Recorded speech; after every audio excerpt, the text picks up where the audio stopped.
Hey everyone, in this HubFuel episode, we're going to be going through how to create a form within the HubSpot CRM. Like anything in HubSpot, it can be as complex or as simple as you need it to be based on your individual requirements. So, in order to get started, you're going to want to head over to Marketing, Lead Capture, and then Forms, which will bring you to the overall Forms page and show you your library of forms that have been historically created within the account.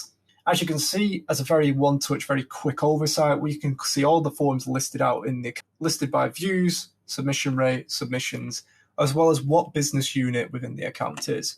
HubSpot have recently launched business units, which allows you to have multiple brands that sit within the same HubSpot portal, but it allows you then to create assets that may correspond to brand A rather than brand B. And brand A may have its own bespoke branded templates, and overall will allow you to just report by brand A, all within the comfort of one HubSpot portal. Again, what you can quickly understand from the actual forms library is understanding where these forms are embedded. So where it says appears on, you can click into the 8 pages and it will list out the 8 pages the form has been embedded on. So you can quickly understand how integral that form is to your overall digital presence. You can also see when the form was last modified, as well as the ability to segment out by particular team form, such as this, if you're using partitioning, and the ability to export all the data to a CSV if you need to do any manual manipulation.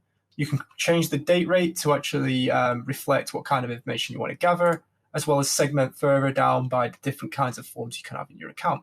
By default, HubSpot forms can be split into 4 core categories. You can have non-HubSpot forms. This is a form that is used by a CMS and then integrated into HubSpot. This allows for data to flow into HubSpot but are not easily accessible. This may be a WordPress form in this instance.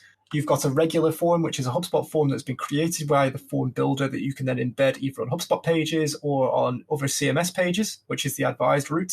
You've got pop-up forms, which is a form that works in exactly the same way as a regular form, except the nature of them, they pop up on a particular page, either in the bottom left, bottom right, or center, or even a drop. And you've lastly got a blog comments form, which is essentially a form, but it's basically where users would fill in comments and then post it onto the actual blog post for everybody to see. In order to get started, you want to basically understand the library in terms of all the different options you just had available and the ability to actually go between the Manage tab as well as the Analyze. The Analyze tab allows you to quickly understand by all our business units. So if we're using Enterprise, we can then change the date range and it will show us all our aggregated form data from the entire HubSpot portal. So we can quickly understand how many views all our forms have had, what the overall conversion rate is, as well as submission. Over time, when did we have the more submissions? So did we run out of promos that coincided with a rise in form views versus submissions? Or did we do a massive embed review in terms of where we place forms more strategically? And did that lead to a rise in submissions? These graphs can then be, if you've stopped by our HubSpot reporting video, you may be aware of dashboards, which you can then save these reports to your dashboards for ease of access for weekly or monthly. Lastly, you can then rank your forms in terms of ranking them by views, so you can quickly understand which ones are the high performers, and then also sort them by submissions to understand which are the highest converted. Again, going back to the library on the Manage tab, let's get into it. So let's create a form. So if we create a form, you will then be presented with a variety of options. In most cases, you'll be using an embedded form. An embedded form is a form you can create in HubSpot and then embed elsewhere, such as on WordPress, on Braco, or even HubSpot pages on the CMS. The other options you have available is you can have a pop-up box, a drop-down banner, a sliding left, or a sliding right. These 4 are all considered pop-up forms, which were rebranded quite recently. These are forms that pop up after a particular amount of time, or a bit more, and take up less real estate, or less static in approach. Lastly, you've got a standalone page where this is just simply a form on a URL. There is no body copy, there's no images, it's just a form on a URL. This is typically best used as part of roadshows or events where you can allow someone to quickly scan a QR code and quickly access the form and just fill it out for easy data capture. In this video, I'm going to advise we go down the embedded route, but the overall premise and the framework is exactly the same for any type you choose. If you're an enterprise and using business units, you can then select what brand it coincides with for further partitioning within your account. Once you've selected that, press next, and you can either have a template based on registrations, contact us, sign up, or you can create it from scratch if you're looking for really bespoke use cases. Typically, most people tend to use ebook downloads, so we can select a template there and it will preview it. And if you're happy with the fields you're asking for there, we can then press start. You're not limited in terms of basically what fields you want to collect, so you can start with a template and then further customize it. So we may want to set up a new ebook form, but this time we want to basically capture MQLs. So we may ask for more information than what a lead form would ask for example. because they're warmer, they're further familiar with our brand, therefore we can get away with asking for. As you can see down the left, we've got all the properties that coincide within the account. You also have the ability to create new properties from within the forms builder, rather than going into the settings or the backend to do so. In terms of this video, we're just going to stick to the ready-made ones. So we can also reorder fields. So we can actually drag the first name so that comes first. We can drag this last name as well and reorder them like so. HubSpot also allows you from a CRO perspective to condense your forms, and it allows you to put them on the same line to further condense your form. So basically they look a lot smaller. Again, a form that may ask for form fields listed out linear looks a lot bigger than a form listed out form fields that have been considerably placed horizontally aligned. What we can also do is we may want to choose to ask for their phone number, so their mobile phone number, or we may want their company name. And then what we can do is just slowly build out this form until we're happy with the actual different fields it's asking for, as well as if you wanted actual capture on the actual form as well. So if you wanted to prevent any kind of spam submissions as well. Again, you can select any properties that coincide with the standard HubSpot objects, or if you stop by our custom object video on our HubFuel series, you can also add in properties you've created as part of custom objects as well.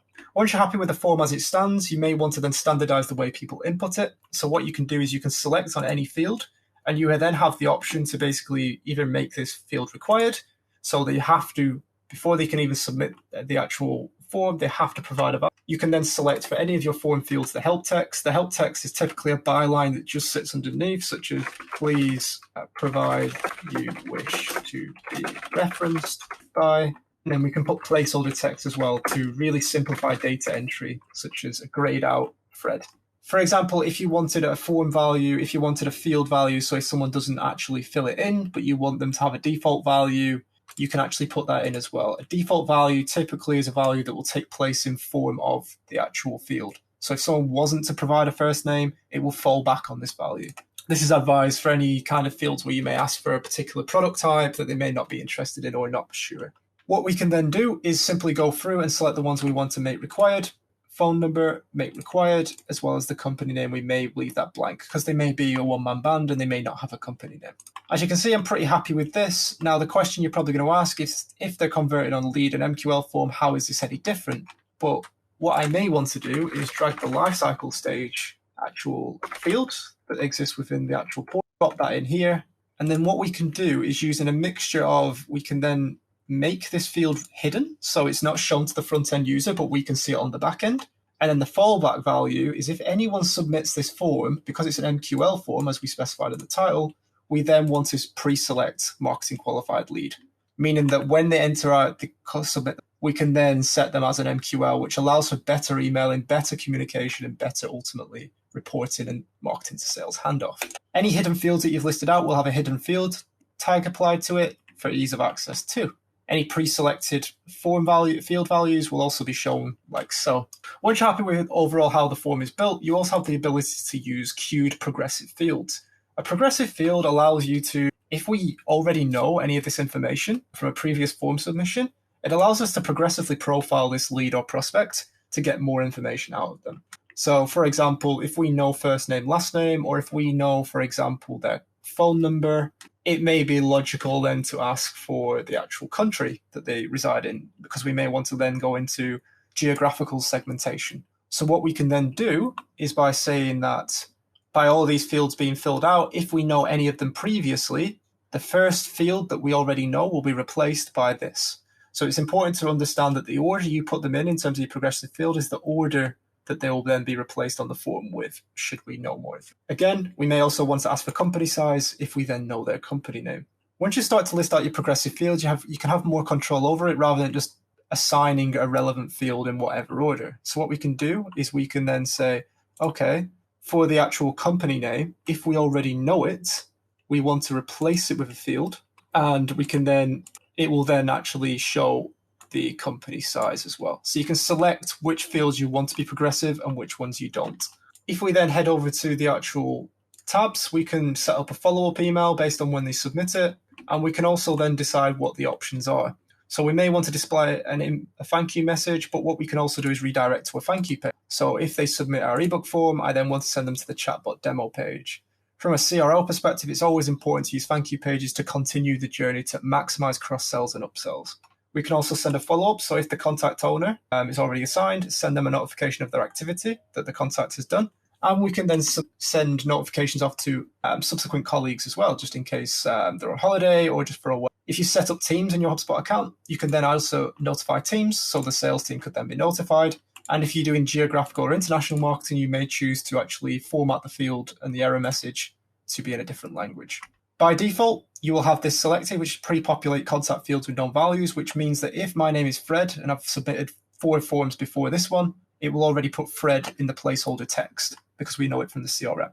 It's advised you leave this one on, but you then have the ability to add a link to reset the form. This is advised for anyone that's running a webinar or an event form where people are going to continuously visit your booth, for example, and continuously fill out this form. The last thing you want to do is constantly have to refresh the page. A link will then allow you to do that.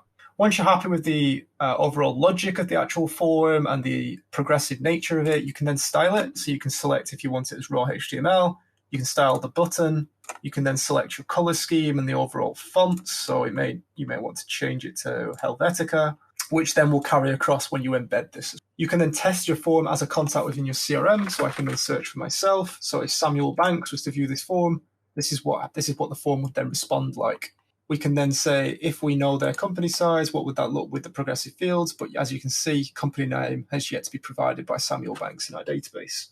We can then preview the thank you just by pressing the actual drop down. But as there's no thank you message and it's being redirected, there'll be nothing to show. And you can then preview by device as well. It's important if you're embedding it elsewhere, you may need to apply CSS to your forms just so they style correctly as well, as any system would ask you to do so. What we can then do is press update, and we can then publish our form, and we will get the embed code for it where we can put it on another CMS, or we can put it on an actual tool where we want to embed the form. So our data, even if it's not on a HubSpot page, it will still come into our CRM. Ultimately, you can then share a link to the form directly if you don't want to embed it anywhere. Any changes, remember to press update and publish, and that will keep your form up to date. And as you can see, it's now been added to our overall library, and we can start using this in landing pages, pop-up forms, workflows, all the different assets you can create at HubSpot. We can now use this form as a central place to standardize our data in. Lastly, don't forget, you can always compare forms by selecting specific ones and pressing the new compare forms feature, and it will show you a preview of each form to allow you to easily split test and analyze as well. Lastly, if you're also on Enterprise, you can then manage the access and partition this by particular teams so that only specific teams can see certain forms, such as the test team in this instance. And that's it. That's how to create a form all the way from progressive to standard forms, and ultimately what you can do on the back of creating a form as well. Hope this episode of HubFuel helped, and I look forward to speaking to you guys again soon. Take care.